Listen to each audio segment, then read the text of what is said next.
Inidetalye ng ilang senador kung paanong nakakuha ng sapat na bilang ang dating minorya para maging mayorya at maluklok si ngayon Senate President Tito Soto.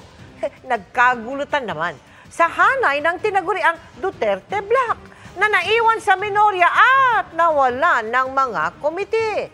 Ang mga kwento nila sa pagtutok ni Mark Salazar. Habang abala kahapon ng Senado sa investigasyon ng Blue Ribbon Committee tungkol sa flood control scandal, nabubuo na rin ang isang kudita para palitan si Senate President Chis Escudero. 15 senador ang pumirma para ipalit si Senador Tito Soto. Hindi naman kasi ako nagsimula eh. Di ba yung apat do sa Mythical 5? Apo. Nagsimula eh. So hindi ko alam sino naman pinakausap mo muna. Pinakamagandang tanungin mo yung apat. Na nag-initiate. Senator Lacson, Regarda, Zubiri, and Hontiveros. Si Senador Ping Lacson ang nagkwento kung gaano kabilis nila nabuo ang 15 bagong mayorya. Nag-start lang yan, I think, unang pulong namin 5, Friday, nagbibilang-bilang, tapos Saturday, Sunday, yan. Hanggang Monday ng umaga. Nung sufisyente na, nagpirmahan na, merong draft reso, resolution. Ang palitan ng baton ay nangyari muna ng informal at closed door. Nung umaga, bago magsesyon. Pinuntahan na namin si Senate President Chis at nakakabagbag naman ng loob na he was very, very gracious. Ang sabi ko nga, statesman par excellence, yung naging demeanor, yung naging reception sa amin ni Senate President Chis.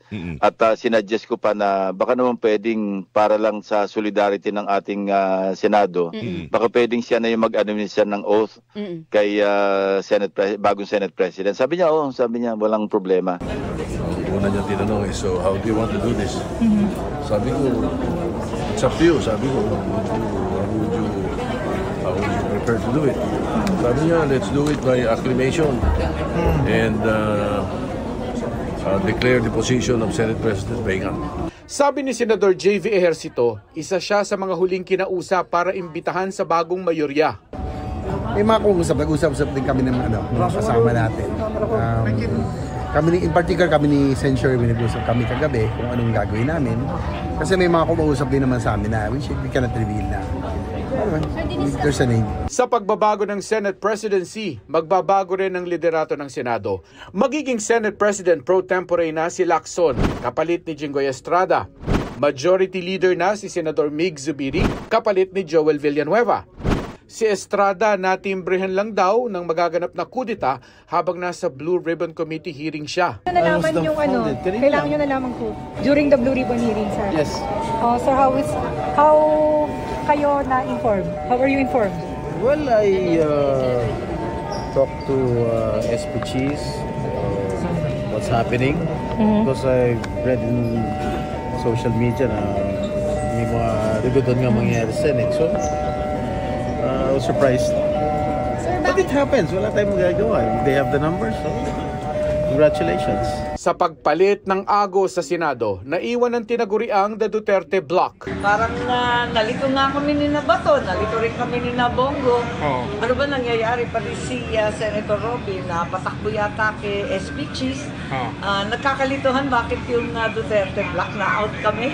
Maiiwan din ng Duterte Block sa pilian ng komite. Halimbawa, ang Senate Blue Ribbon Committee mula kay Marcoleta, ililipat na kay Lacson. Wala pang umaamin ng dahilan kung bakit pinatalsik si Escudero.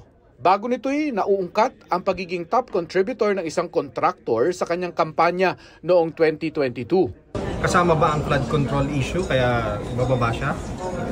Hindi naman siguro. Ito'y talagang a few weeks back pinag-uusapan na rin ng mga kasama namin eh. Ayoko nang pag-usapan yung mga dahilan kasi ayaw na rin nating magkaroon pa ng sakitan o sama ng loob.